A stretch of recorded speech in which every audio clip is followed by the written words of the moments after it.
Good afternoon to our viewers in Germany and good morning to our viewers in the United States. Hello, I'm Steve Sokol, the president of the American Council on Germany, and I'd like to welcome you to today's discussion about Germany's national security strategy. In mid-June, the German government presented the country's first comprehensive national security strategy. This document has been in the works for months, and it is regarded as an attempt to address what the government in Berlin sees as the most pressing national security, economic, and social challenges facing the country. I'm delighted to welcome German Foreign Service Officer Christian Jetzlsperger to discuss the national security strategy with us.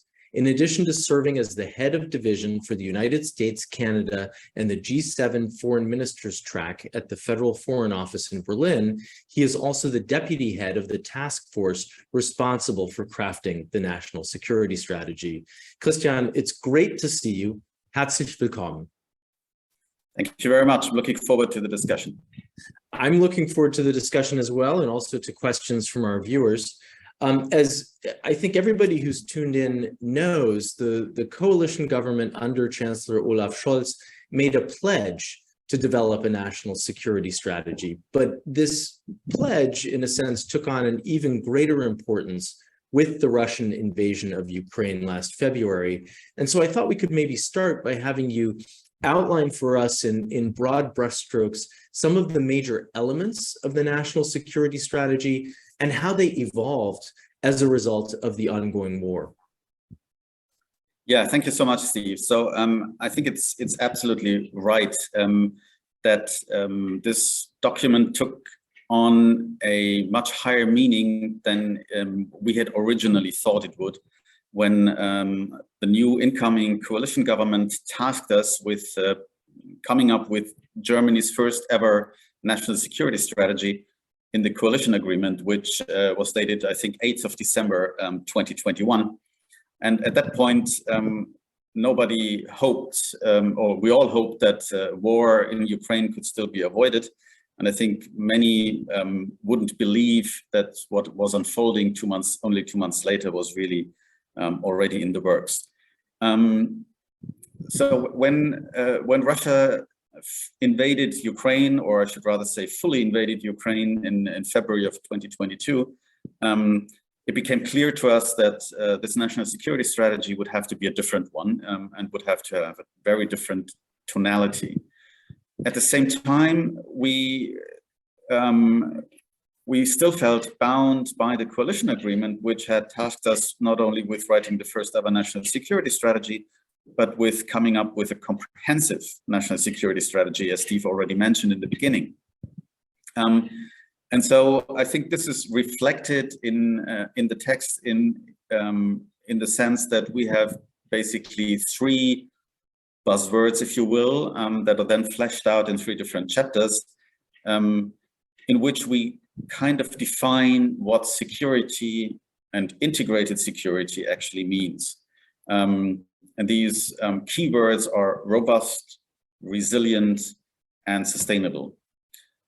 Robust is a rather, I should say, weak English translation of the German word wehrhaft. And we've asked many experts to come up with a good translation. We didn't find any, so if you have a good idea, please let us know for the next edition.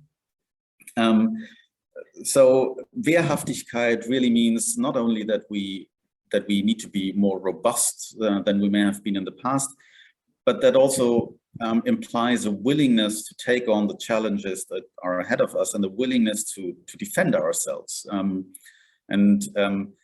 This, of course, means the need to invest in our defense capabilities, but not only that. Robustness implies issues that are related to European integration as one aspect of our Wehrhaftigkeit, but also matters like development policy. How do we make development policy more strategic? The second chapter is dedicated to the question of resilience, and that obviously took on a very different meaning after the Russian attack against Ukraine.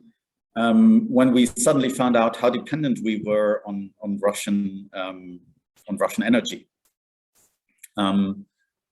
Now, a lot of, and this is also maybe one illustration where while we were writing the national security strategy, a lot of political decisions were already taken that brought us into a very different place. So we reduced willingly, for most parts, to a certain extent also unwillingly, we reduced our dependency on Russian energy to zero. And it made clear to us that we need to become more resilient, that we need to reduce dependencies also in other sectors. And obviously there's one country that we have in mind when talking about this. And the third and final chapter is dedicated to sustainability. And I would say, without doubt, the core element of this is tackling the climate crisis, which obviously is an issue close to the heart of my minister, but not only of her. It's a task that the whole government understands as a very important one. And it is framed in the strategy as one that is really at the core also of national security. And I think that's a new and additional aspect that is in there. So we try to square the circle in a way, writing a comprehensive national security strategy as we were tasked, but at the same time doing this in the light of the Russian attack against Ukraine. So that's a great way to start, and I would be really interested, maybe as we try to sort of set the stage for our conversation, in hearing a little bit about the process as well. Certainly, as an outsider, one of the things that I heard was that there was some sort of jockeying between the Foreign Office and the Chancellery in terms of who was responsible for this, who was in charge of driving the process. You mentioned that development policy played an important role in thinking about the national security strategy. And so other ministries, Frau Schulze, for example, were also involved in the process. Can you tell us a little bit about the process of coming up with the national security strategy, who was involved, and whether it was something that really extended to all of the ministries, or whether it was just the ones that deal with international issues? Yeah, sure. So in fact, the decision was taken pretty early on that the Foreign Office would be in the lead for that. And while there have always been rumors about the Chancellery being interested in, taking over the lead, and you had press articles about that, this was nothing that was at any point in time seriously being discussed. Also, for the simple fact, I think that the resources in the Chancellery for such a project are just limited. Chancellery is actually a very small body in terms of the staff they have. So it was always clear that the Foreign Office would be responsible for drafting that and driving the process forward. However, that never meant that we were in any way independent from the Chancellery or other ministries. It was always clear that this was an interagency process, and that at the end, this document would have to be approved by the Chancellor and 16 ministers. So that's the formal aspect. And the informal aspect, of course, is also 3 coalition partners that would have to be on board with the final document. And that made the process certainly a little more lengthy than we had hoped in the beginning, but not only because of the rather big number of actors being involved, but also I think we paid a price for our inexperience. It's the first national security strategy that we were writing here, and we were writing it in particularly challenging times. So I think that it took from the day of the adoption of the coalition agreement to the adoption of the national security, I think it was 18 months. That's not tremendously long. And I think in the end, the fact that for some issues we needed a little more time in order to resolve them also had its positive effects, because now we have a document that has been agreed upon, by Social Democrats, by Liberals and Greens, by 16 ministries and the Chancellery. It's a common reference point.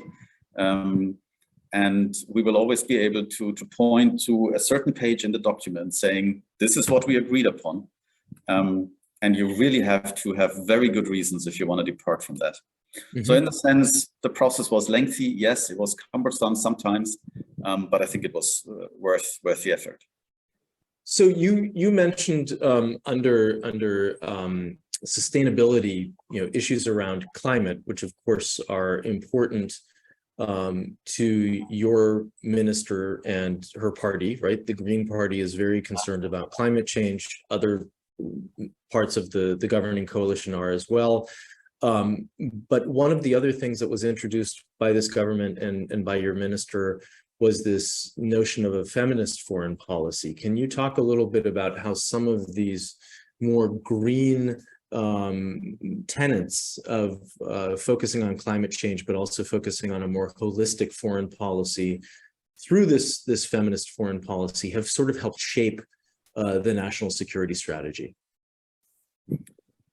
Yeah, so I think when it comes to climate change and addressing the effects of the climate crisis, I think there was never a big debate about whether or not this should be part of the strategy. There was full agreement from all actors in the process that this would have to play an important role, and I think there was not really, sometimes you discuss about details of policy, but there was never a fundamental disagreement. So I think that shows that even if you hear a lot about conflicts within the coalition about aspects of climate policy, mentioning the heating law, in terms of taking the climate crisis seriously and addressing it as a national security questions, that was always beyond any reasonable doubt. And when it comes to feminist foreign policy, so we don't have a particular chapter on feminist foreign policy, not because we didn't want, or not because anyone opposed it, but we as the Foreign Office didn't think that this should be limited to a certain number of lines in the document, but rather that it is a principle that we apply across the board. And that's why it is mentioned on a number of occasions, but in particular in the chapter that precedes the actual policies that we describe. And as is true for the whole of the national security strategy, the proof of the pudding will be in the eating. So the question is, how do we implement this? And how do we make sure that the principles of feminist foreign policy will be applied in the implementation of the national security strategy? Mm-hmm. I'd like to come back to questions around the implementation in just a moment, because I think that that's one of the big questions that a lot of people have. But before we get there, I mean, it certainly seemed to me, having read the strategy, that this notion of feminist foreign policy was not a chapter, but really something that's cross-cutting across the whole of the national security strategy, much in the same way as the national security strategy ties into the 17 sustainable development goals of the 2030 agenda for achieving a socially, economically, and environmentally sustainable development globally, right, in terms of German foreign policy, but also in terms of global developments. How sort of connected do you see this national security strategy as being with sort of the 2030 agenda and with efforts by the UN as well? Yeah, so I mean, our ambition has always been to write a document that doesn't rewrite the international agenda, that doesn't contradict any of our international obligations. You mentioned the 2030 agenda. I could add the European Strategic Compass or the strategic concept of NATO.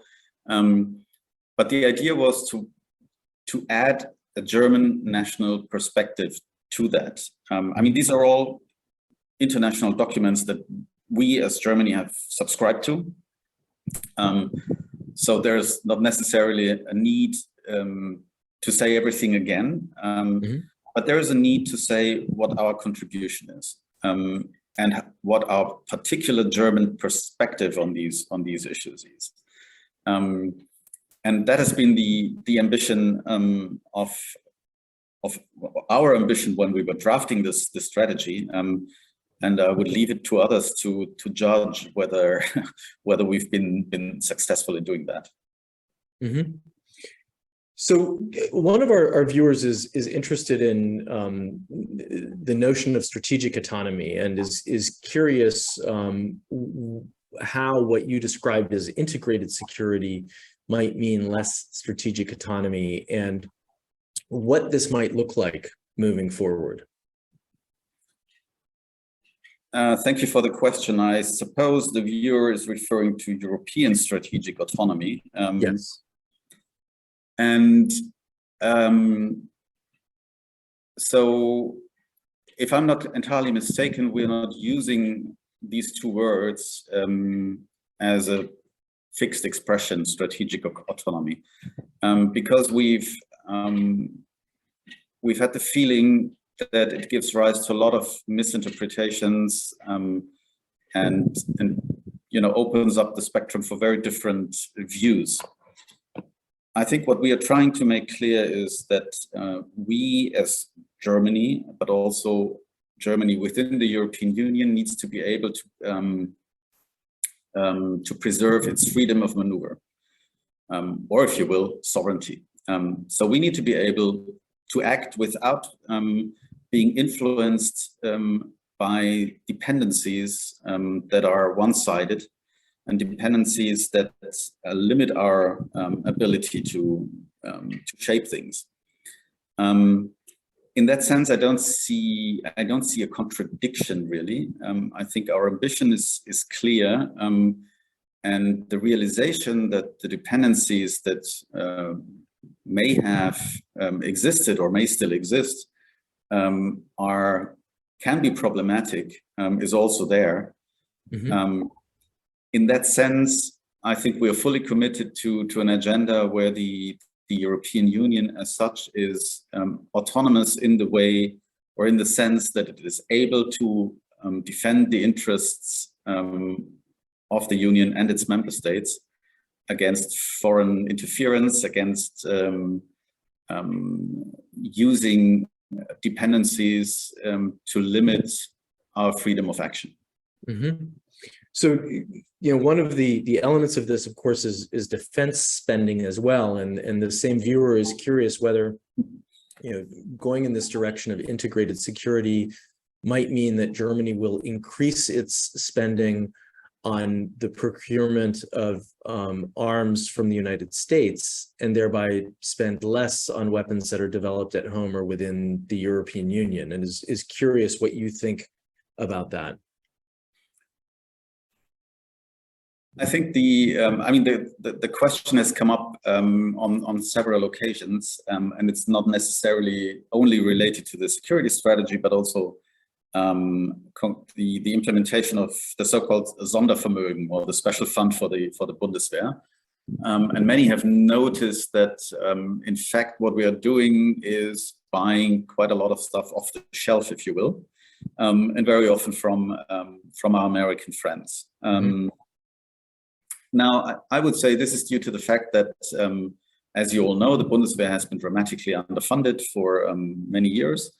We have a capability gap, and this gap needs to be closed, and it needs to be closed very quickly. And that leads us to looking for these relatively quick fixes. Now, buying the F-35, for example, is not a quick fix in the sense that you go to the store, you buy the stuff, and you have it on your airfield the next day. But it takes a couple of years. But it's still faster than the process of developing the FCAS, for example. Having said this, we're still 100% committed to doing that. We are fully committed to strengthening the European defense industry, because we are aware that we need it, and we will need it for the foreseeable future. and building up this capacity and strengthening this capacity, in particular together with France, but also with other European allies, is extremely important when we want to maintain this freedom of action as Europeans that I mentioned.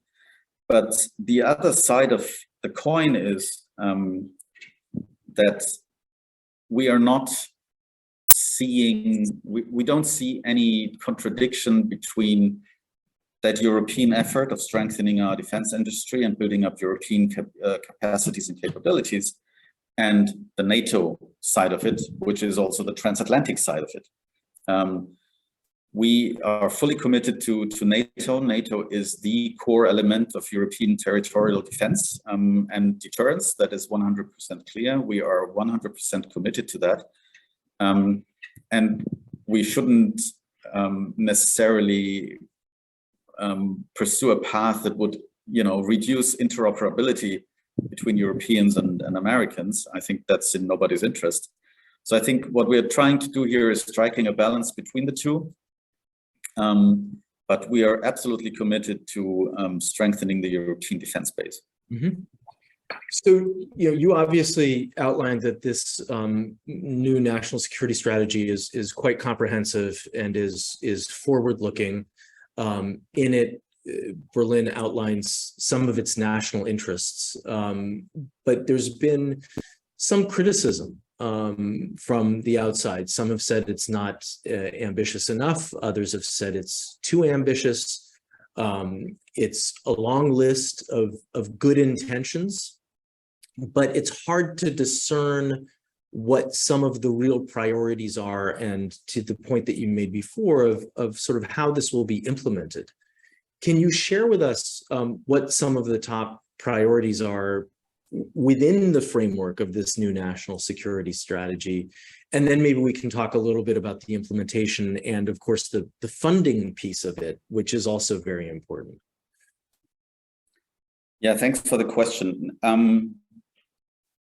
So if people find this document not ambitious enough, I couldn't possibly agree with them, obviously.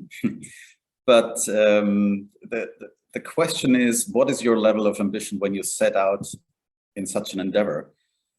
And what are the circumstances and the structural conditions under which you write such a strategy? Now, in Germany, we don't have a monarchical system like, in a way, the US has, at least on the side of the administration, where you have the President of the United States, who is the ultimate decision maker. And then you have cabinet secretaries, but they all take directions from the president. That's not how a cabinet minister in Germany understands her job, right? They don't take instructions from the chancellor, but they feel very much independent, and our constitution underpins that in the form of the so-called Ressortprinzip. Principle that each ministry has a very strong independence vis-a-vis other ministries and the chancellery. Now that limits, the possibilities of prioritizing and revolutionizing things in such a process, because you need to have all these 16 ministries and the chancellery on board, and all have to agree. That means that, in a way, every ministry wants at least a little bit of their own priorities reflected in the national security strategy. And yet I think there are priorities, and they're pretty clear. And priority number one is Wehrhaftigkeit. We have learned the hard way that we are not surrounded by friends, and by friends, as the former German defense minister in the 1990s said. Yes, we are surrounded by friends in our immediate neighborhood, but if you look at the bigger neighborhood, you have a big threat coming from Russia, and it is a clear and imminent and very real threat, and that we have to take that seriously. We've had to bury lots of illusions in that regard. I think that is also reflected in the strategy. And yes, it means that we have to invest more in our defense capabilities, and that includes the 2%. And we can say more about it later if you want.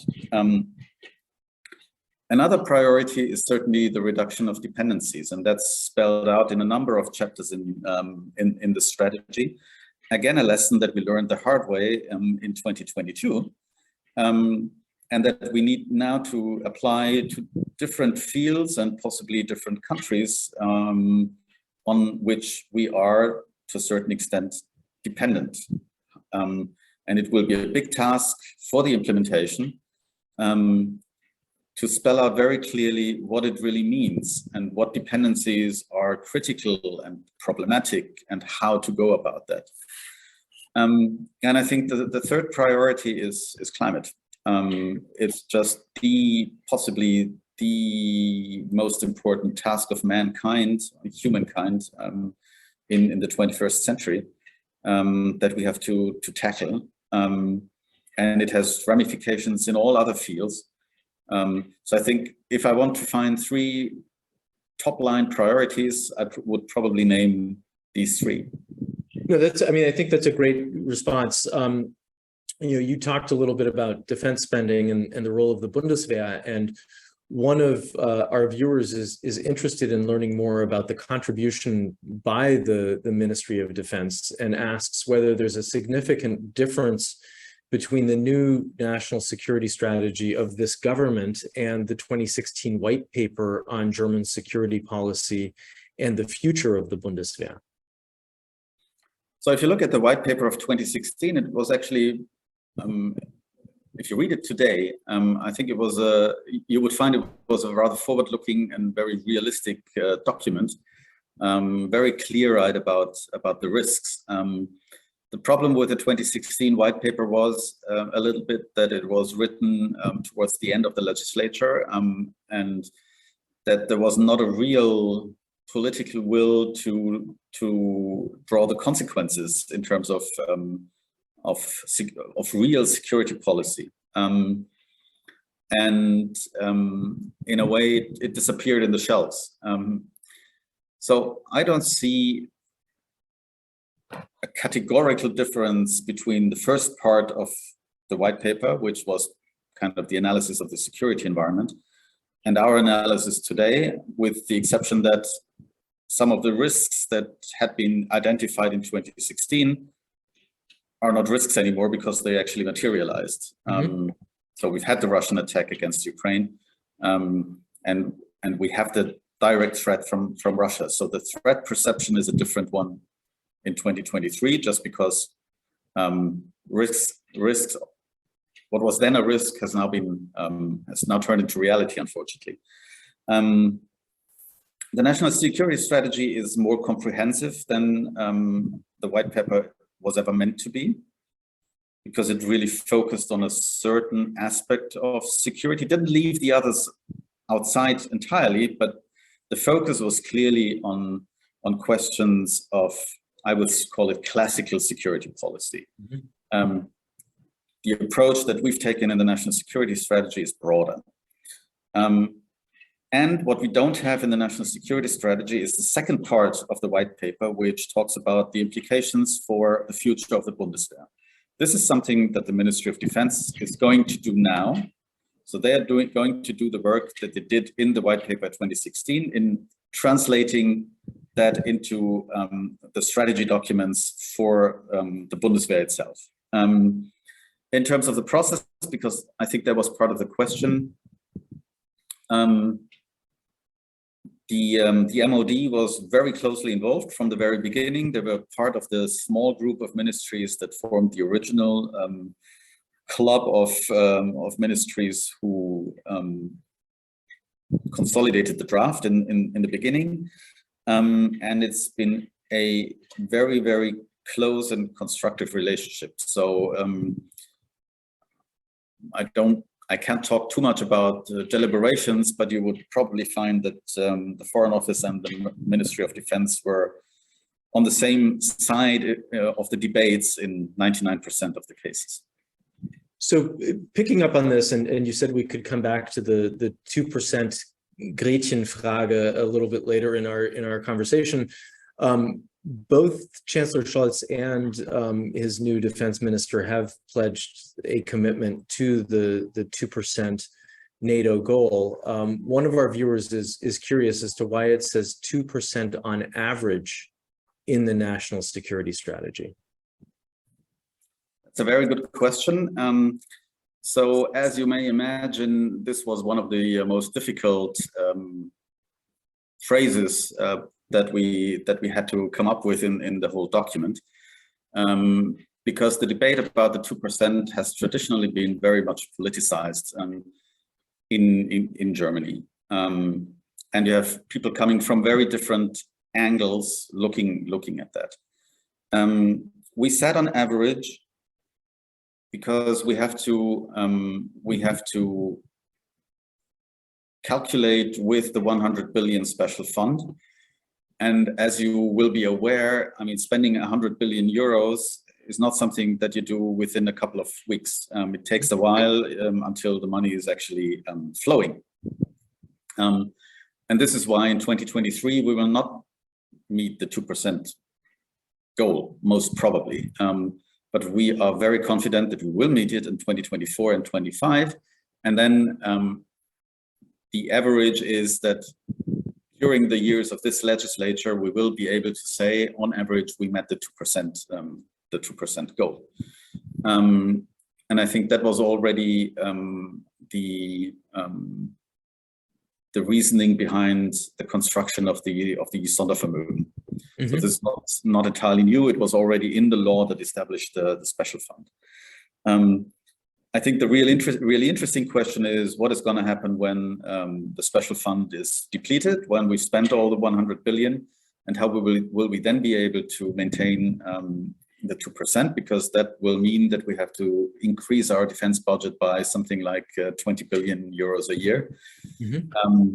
This will be tough political decisions that probably the next government will have to make, because until 2025, we have the luxury of the special fund. Mm-hmm. So I'd like to fold in a couple of viewer questions that go in a little bit of a different direction. One of our viewers is curious to hear how the development program and development assistance under the new national security strategy will be different from Germany's previous development policy. What will this mean in terms of regional and country focus, and also in terms of the kinds of issues and topics that are addressed? Thank you for that. This is a question I cannot give you an answer on yet, simply because this will have to be spelled out in detail by the Ministry of Development Cooperation. Mm-hmm. I think from our point of view as the Foreign Office, it was important to clearly say that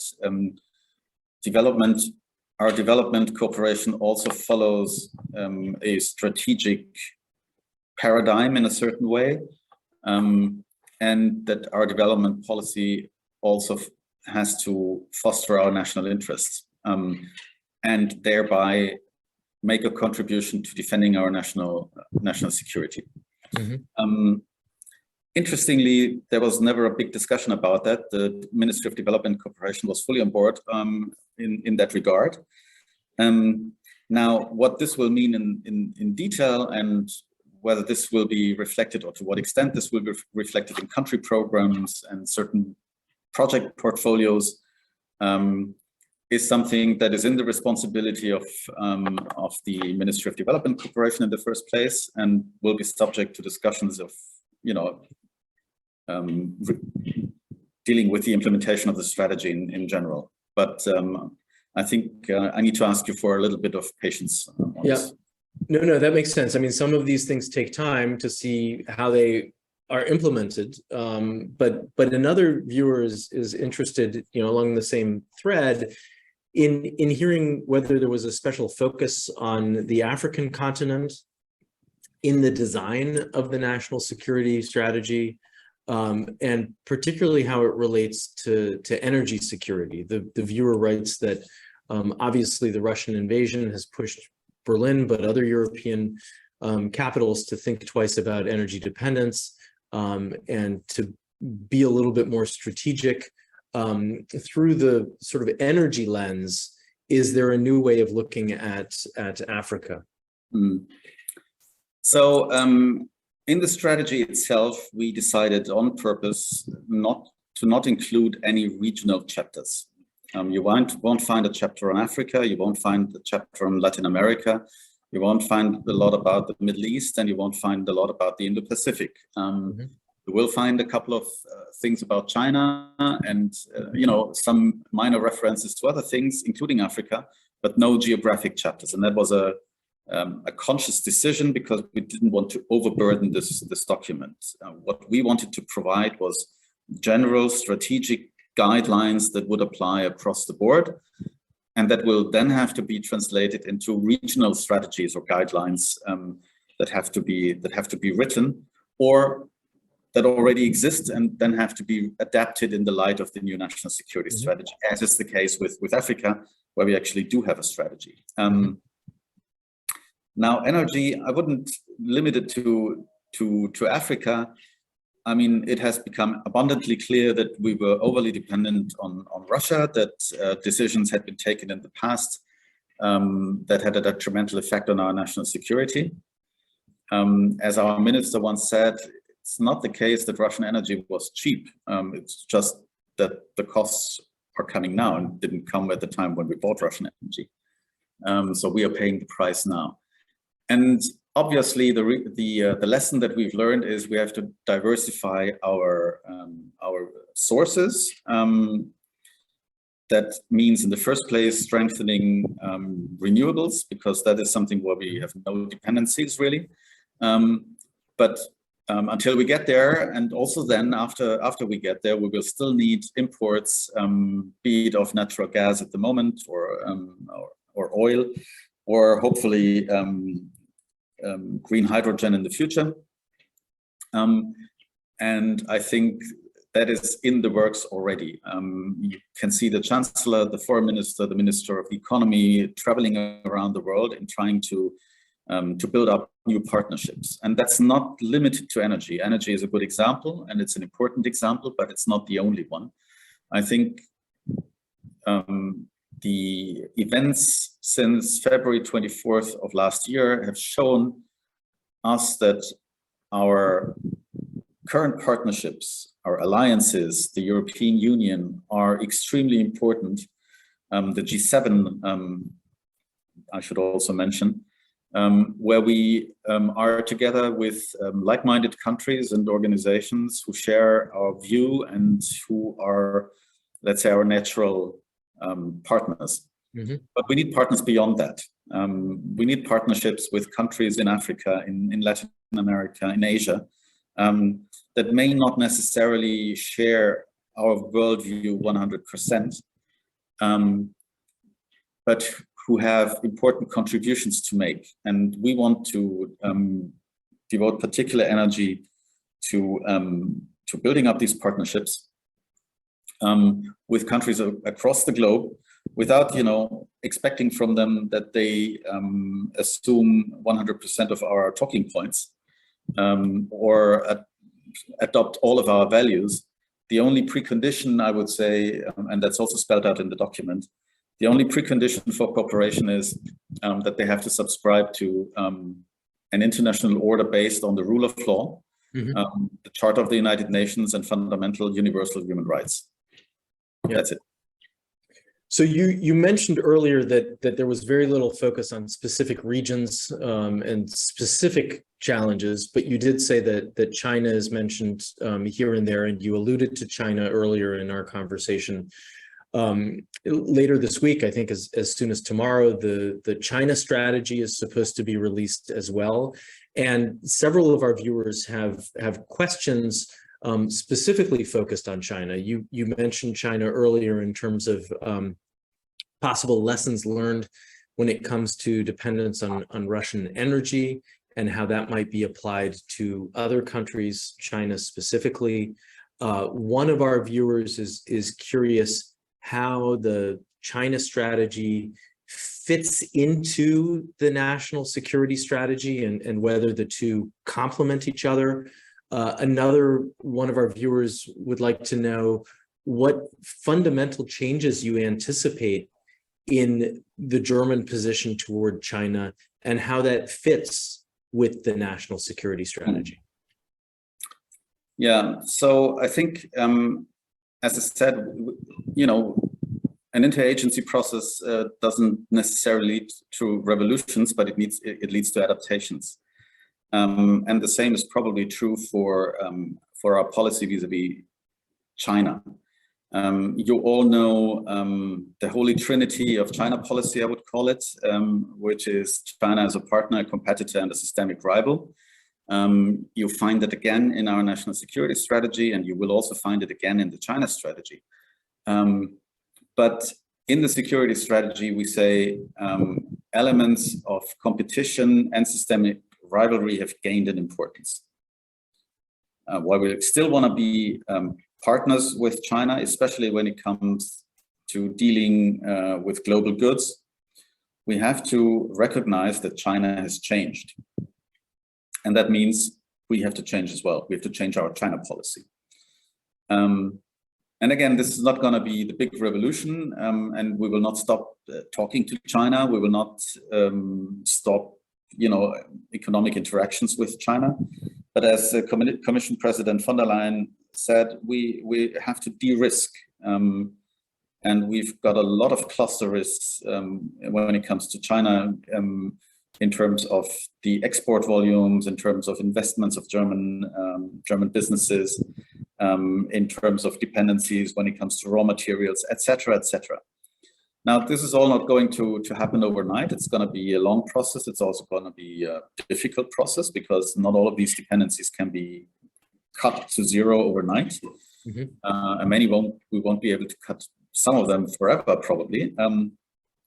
But we have to become more resilient and more redundant in a way and build up alternatives.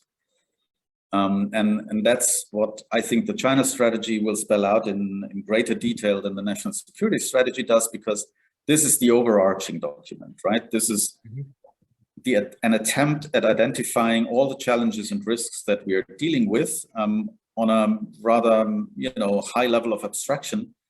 And the China strategy is going to add the flesh to the bone. At least that's what I expect from tomorrow's release. Well, it will be interesting to see that strategy as well, and sort of how it fits with the national security strategy. You spoke about greater resilience, and obviously that's a thread in the national security strategy. One of the questions that's been coming up from some of our viewers has to do with supply chains. Obviously, China plays a role in that. But one viewer specifically, is curious about the economic dimension of all of this and would like to know what the federal government would like to see the private sector do to diversify its supply chains. Well, diversify supply chains and also business models, I would say. But this is, in the end, that's entrepreneurial freedom. I mean, we are a free country. We will not tell our companies to divest from China. I mean, not that we even wanted them to divest from China, but they have to take the risks into account. And judging from conversations we've had with some business leaders, I think they're very aware of the risk. The question is, how do you de-risk without running the risk of being punished immediately while you're still preparing the de-risking? In terms of what the government can do is, well, what we can do is put out a strategy and let our companies know how we as the government think about this. Because that should hopefully have a certain impact on their own risk calculations. Of course, there are instruments that can be applied in terms of investment guarantees, export guarantees, et cetera, et cetera. All that is under review in the Ministry of the Economy, and I think some decisions have already been taken, others will be taken to adapt this instrument in order to make clear that, investing in China and exporting to China is not a risk-free thing to do, or something where the risk is 100% with the German taxpayer. Because in the end, when the company loses their investment, then the German taxpayer will bail them out. So that is one of the instruments that are closely being looked at. So you mentioned earlier that the lead on this national security document was really within the Foreign Office. The other ministries and of course the Chancellery were involved as well. But throughout the process of putting together the national security strategy, there was also a new debate in Germany about the possible creation of a national security council. And one of our viewers is curious to know whether or not in the end, in order to implement this national security strategy, it wouldn't be necessary to have a national security council anchored in the Chancellery, much as the US has a national security council at the White House. I was really looking forward to that question because I was expecting it. I was sure it was going to come up, and it's a good question, and I mean it sincerely, because obviously this has been something that we debated, we discussed it. In the end, there was agreement among ministers and the Chancellor that we don't need a national security council as we have it in the United States. Why is that so? So, I mean, the answer that ministers would give you probably is, well, we have structures. We don't need new structures. And that is correct. We do have structures, and I'll come to that in a second. But I think the other part of the answer is it doesn't fit our system. The National Security Council in the United States is closely tied to the presidential system that I already alluded to in a previous answer. And by the way, the way how the National Security Council in the United States operates today is that there is an additional element of a government bureaucracy that, yes, has a lot of power in the American system, but it doesn't necessarily make the decision-making processes in the United States much more elegant or easy or quick. But the fundamental difference is that in Germany, we have this Ressortprinzip, we have coalition governments, and adding a National Security Council would not help with those coalition party dynamics that we have from time to time. So in the end, the decision was taken, it wouldn't necessarily make much sense in our system.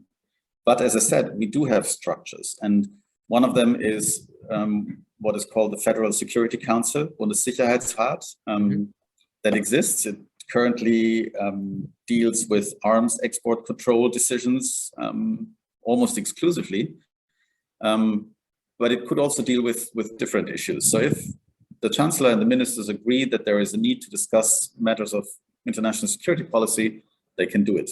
And another element is a body on the level of state secretaries, i.e. in the American system, that would be the deputy secretary level, who come together on a regular basis in order to discuss questions of international security. This body does exist, and the plan is to strengthen it, to make it more operational, to make it meet more regularly, in order to be able to discuss these more strategic questions that come out of the national security strategy, and also to oversee the implementation. So we've got about 10 minutes left, and we have a number of viewer questions. And so I'd like to maybe just click through some of those viewer questions in the time that we have left. Coming back to the 2% goal and the future of the Bundeswehr, one of our viewers writes, is it not backwards to focus on the 2% goal rather than increasing and maintaining the Bundeswehr's Wehrhaftigkeit? Yeah, I mean, there's been a debate about that, whether or not we shouldn't rather focus on capabilities instead of a rather voluntaristic percentage of gross national product. And in fact, I would agree that what we need to do is invest in our capabilities. We need to strengthen the Bundeswehr, full stop. But this 2% debate has become such a shorthand for being willing to do more in order to defend ourselves, and has become so symbolic also when in discussions with other allies, that it was clear very early on that we couldn't just avoid mentioning this number. Mm-hmm. And you've seen in Vilnius just now that it has been reconfirmed, or actually it has been phrased in a way that says 2% is the minimum. So it would have been strange not to mention that goal. Mm-hmm. So sticking with the checkbook and the war in Ukraine, one of our viewers is obviously following what's going on and recognizes that Germany is the largest supporter of Ukraine after the United States in terms of military aid, and the viewer is curious whether the German people actually continue to support this high level of aid when there is high inflation and people are struggling to make ends meet domestically. So the last opinion polls that I have seen just confirm that there is still a very high level of solidarity with Ukraine. Of course, I mean, as someone who's working in a kind of political environment, it is obviously that we cannot take this for granted forever. Mm-hmm.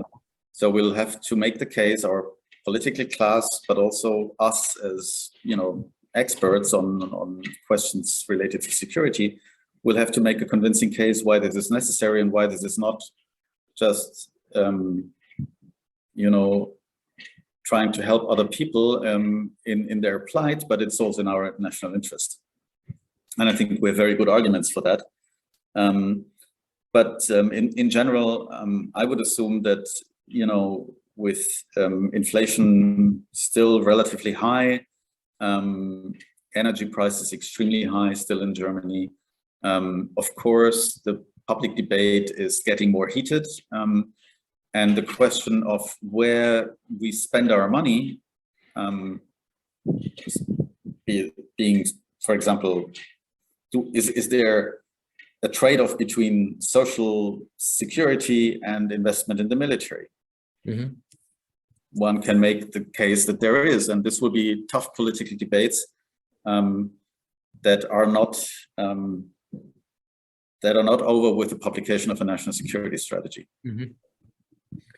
So thinking ahead, I mean, looking to the future, another viewer is curious what scenarios regarding relations with Russia in the future are being considered in the Foreign Office right now, or in other fora. What sort of scenarios are being discussed? Again, a very good question. I think at the moment, the definition that we have in the security strategy is our Russia policy, right? Russia is a threat. And it will not be possible to construct a European security architecture with Russia. We have to construct one without, and for the time being against Russia. Mm-hmm. Everything else is just too speculative at the moment. We've all been surprised by the events of, when was it, 10 days ago? And then again, surprised only a couple of hours later by the latest turn of events. So there's a lot of things that we do not yet fully understand, I would say. The thing is, we need to be prepared for different scenarios, as remote as they may seem at the moment. And there is, I have to be to be sincere in that regard, there is a problem because we've reduced our personnel in Russia dramatically. As you're aware, we declared quite a lot of Russian diplomats who were not really diplomats, persona non grata. The Russians retaliated in kind, but in our case, it was real diplomats, obviously. And so our antennae in Russia are just not as good as they used to be.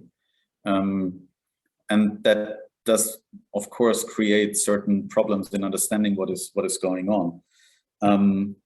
But I think, you know, speculating about a future Russia policy is a little premature at the moment. Mm-hmm. I mean, related to that, one of our viewers in a very long statement basically concludes by asking whether there shouldn't be a path to rapprochement with Russia rather than continuing to alienate Moscow. I think from everything that we've heard today, from everything that I've seen, you know, as long as the fighting continues, it's hard to imagine that sort of a rapprochement. Yes, absolutely. And I think I wouldn't share the underlying assumption that we alienated Russia. I think we've gone to extreme lengths in trying to build bridges and to make sure that Russia is actually part of that European security architecture that I mentioned.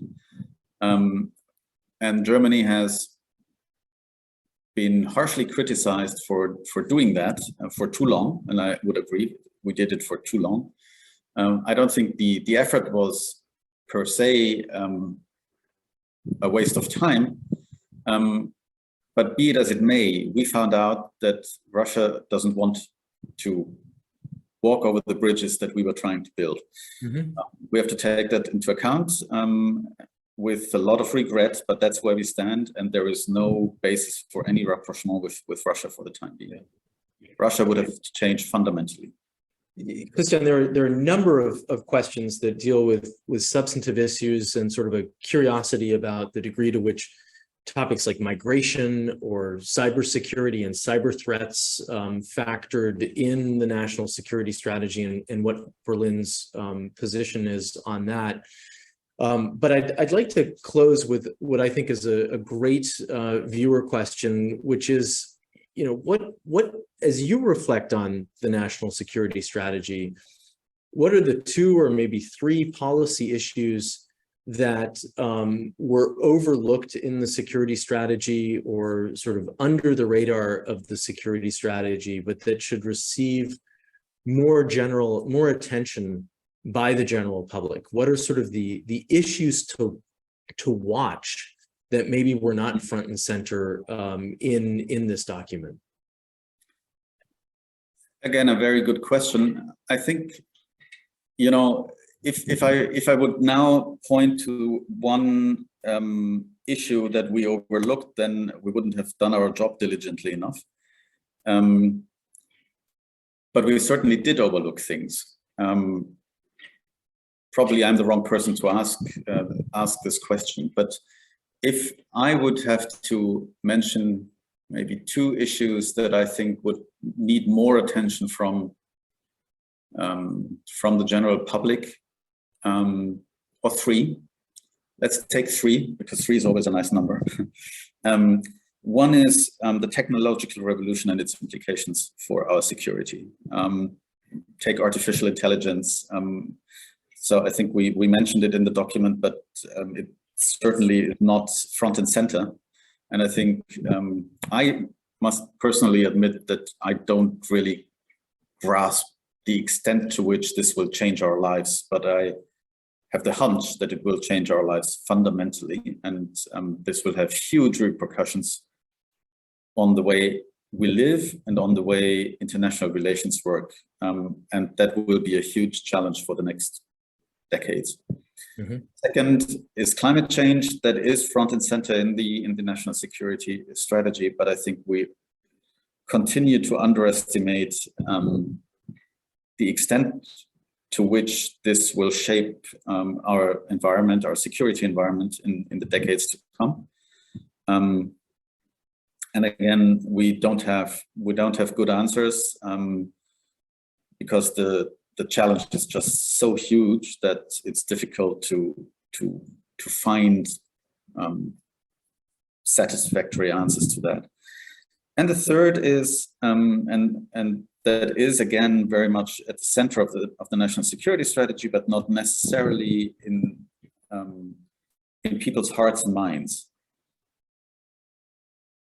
Chancellor Scholz said, we have experienced a Zeitenwende. Mm-hmm.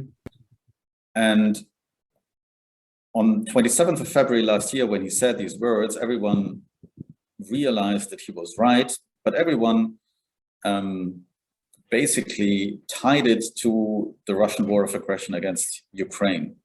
And this is true, but that's not the only aspect of it. We are living in a Zeitenwende because fundamentally the coordinates of the international system are shifting. Again, we do not yet know where this will lead to. We can see more multipolarity. Others would say it's more bipolar. It's a confrontation between current hegemon, the United States, and an aspiring hegemon, China. Whatever that may really, what may really be the case, it will fundamentally change our way of living. It means that we have to adapt in Europe, in Germany, also in the bigger West in general. And that will lead, and I alluded to that, that will lead to tough questions that we have to answer, questions of allocation of resources. Mm-hmm. And I think we all have to be aware that we are not living in a very cozy era. Yeah, yeah, that's for sure. It's a very challenging time. And certainly to have this roadmap to try to navigate this challenging time is important for the government in Berlin. Well, Christian, herzlichen Dank. I feel like there are a lot of other topics that we could have touched on, but this has been a very interesting and wide-ranging discussion. And I want to thank you again for taking the time to share your thoughts with us and help us get a better understanding of Germany's national security strategy. Thanks so much for the opportunity, Steve. It's been a pleasure. And thanks for all the great questions to our viewers.